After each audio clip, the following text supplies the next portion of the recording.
बाद आप सोचने पर मजबूर हो जाएंगे कि हमारे अन्नदाता कितने लाचार हैं। जो तस्वीरें मैं आपको दिखा रहा हूं, ये तस्वीर सरकारी दावों और अन्नदाता को सशक्त बनाने की बड़ी बड़ी बातें करने वालों के लिए किसी करारे तमाचे से कम नहीं है।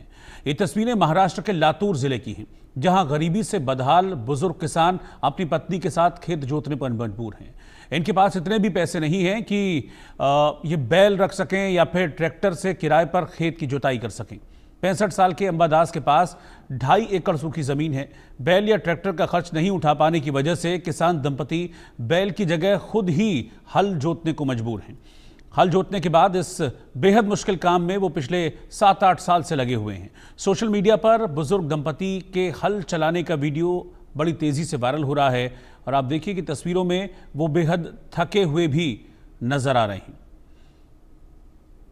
तो महाराष्ट्र के लातूर की ये तस्वीर ये बताती है कि अब भी भारत जो एक कृषि प्रधान देश है और कृषि भारत की अर्थव्यवस्था की रीढ़ है, वहाँ पर अभी भी कई किसान ऐसे हैं, कई अन्नदाता ऐसे हैं जिनके पास अभी बेसिक सुविधाएं भी मौजूद नहीं हैं और इतनी तंगहाली में जीवन वो गुजार रहे हैं कि अपने खेत की जुताई करने के लिए उन्हें बैलों की जगह खुद को जोतना पड़ता है। शाहिद अंसारी इस वक्त मुंबई से हमारे संवाददाता हमारे साथ जुड़ रहे हैं। शाहिद, ये तस्वीर बहुत दर्द दिखाती है ये तस्वीर और किसानों की लाचारी को भी जाहिर करती है ये तस्वीर कि हम कृषि प्रधान देश हैं, कृषि हमारी अर्थव्यवस्था की रीढ़ है, लेकिन उसके बावजूद आज के दौर में भी, जिसको हम आधुनिक क्यों कहते हैं, एक अन्नदाता, एक किसान बैलों की जगह खुद को जोत रहा है, खुद से वो खेत की जुताई कर रहा है। रोहित, जिस तरह से आपने बताया कि किसान की लाचारी है, लेकिन इसके साथ साथ आपको मैं बताऊं कि किसान की लाचारी तो है, इसमें सरकार की बेहिसी और सपाटी दोनों जो है समझ में आती है। और सिर्फ यही नहीं बल्कि आप देखिए ये जो वीडियो है लातूर के अहमदपुर गांव का है और इस तरह के अक्सर के वीडियो जो है दिखाई देते हैं जब किसानों की लाचारी और उनकी गुर्बत जो है हमें साफ तौर पर दिखाई देती है। और ऐसा नहीं है कि ये किसानों को जो है रीढ़ पे जो इस तरह के बनवाने के शौक है, बल्कि किसी को ये दर्द महसूस हुआ और इनको शायद पता भी ना हो कि उनकी ये वीडियो बन चुकी है और जो वायरल भी हो गई। जब लोग देखते हैं जिनको ये दर्द महसूस होता है तो इस तरह की वीडियो अक्सर के मैं आपको बताऊं किस तरह के भावुक वीडियो सामने आते हैं। और ये वीडियो ऐसा नहीं है कि सिर्फ हम आप तक या मीडिया तक जाती है, बल्कि सरकार भी देखती है और उसके बाद सरकार का भी जो है बयान आता है कि हम किसानों के लिए कुछ करेंगे, लेकिन हकीकत जो है बिल्कुल अलग है। महाराष्ट्र में किसानों की बात करें तो ये वीडियो सिर्फ यही नहीं बल्कि उन किसानों की लाचारी के साथ साथ सरकार की जो है बेहिसी और सपाटी की जो है अक्कासी करते नजर आ रही है।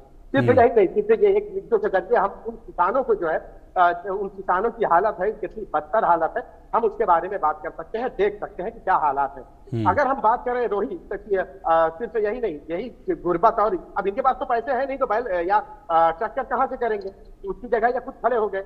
लेकिन इसके साथ साथ कभी आप देखिए बेमौसम बारिश, तेज बारिश की वजह से किसानों को जो है किन हालात से दो चार होना पड़ता है, इसका अंदाजा इससे लगाया जा सकता है। जनवरी से लेकर मार्च तक की अगर रोहित बात करें तो महाराष्ट्र में अब तक 767 किसानों ने जो है आत्महत्या की। अब उनका जिम्मेदार कौन होगा आप देखिए। और ये जो खुदकुशी का जो सिलसिला है वो थमने का नाम नहीं ले रहा है। नेशनल क्राइम रिकॉर्ड ब्यूरो की अगर आंकड़ा देखेंगे तो देश में ऐसे अब तक 60,000 से ज्यादा किसानों ने जो है आत्महत्या कर ली है। तो ये वीडियो जो है अक्सर किस तरह के वीडियो दिखाई देते हैं, उन वीडियो को देखने के बाद जो है हम सिर्फ एक भावुक होकर जो है एक जनता जो है भावुक होती है, ताकि सरकार जो है इन चीजों को लेकर कम से कम वीडियो देखकर किसानों की जो है बदहाली और इसके बारे में कुछ सोचे। हालांकि देखिए कि हमेशा से जो है किसानों को लेकर जो है सरकारें जो हर जगह की बात करते थे, तो महाराष्ट्र भी नहीं हर जगह के राज्य सरकार ये बड़े दावे करते हैं, उसके साथ साथ जो है उनकी बदहाली को जो है दूर करने की कोशिश करती है, उनकी लाचारी को जो है बेहतर बनाने की कोशिश करते हैं। लेकिन हकीकत देखिए, जब हकीकत जो है हकीकत इस तरह की जब वीडियो आती है तो सरकार और जो उनके जो लोग हैं उनकी जो है कलई जो है खुल जाती है इस तरह से। और फिर ये होता है कि किसान की खुदकुशी का जो ये सिलसिला है वो इसी तरह से, अब आज इस शख्स के पास जो है पैसे नहीं है, आज ये किसी तरह से तो संभाल रहा है, कल के जब इसके ऊपर इसकी फसलें जो है हम तो उम्मीद यही करते हैं कि इस तरह की मेहनत से किसी की फसल जाए ना हो, लेकिन जब इसके बाद फसल जाए होती है तो उसके बाद आप सोचिए कि इस किसान पर क्या बीतती है। और उसके बाद फिर उनके हालात वही होते हैं कि उनके पास कोई ऑप्शन नहीं रह जाता और वो अपने गले में जो है फांसी का फंदा लगा के मौत की भेंट चढ़ जाते हैं। ये सिर्फ महाराष्ट्र नहीं बल्कि बहुत सारी जगहों के यही हाल है, जिसको लेकर हुकूमत, कई गैर सरकारी तंजीमें जो है, संगठन है, जो एनजीओ है, वो कई बार कोशिश करते हैं कि इनके बारे में सोचा जाए, किया जाए, लेकिन हालात जो है जस के तस ऐसे ही बरकरार है। जी रोहित। ठीक है, शुक्रिया शाहिद आपका इस जानकारी के लिए, इस तस्वीर को दर्शकों तक पहुंचाने के लिए। फिलहाल एक छोटे से ब्रेक के लिए रुक रहे हैं।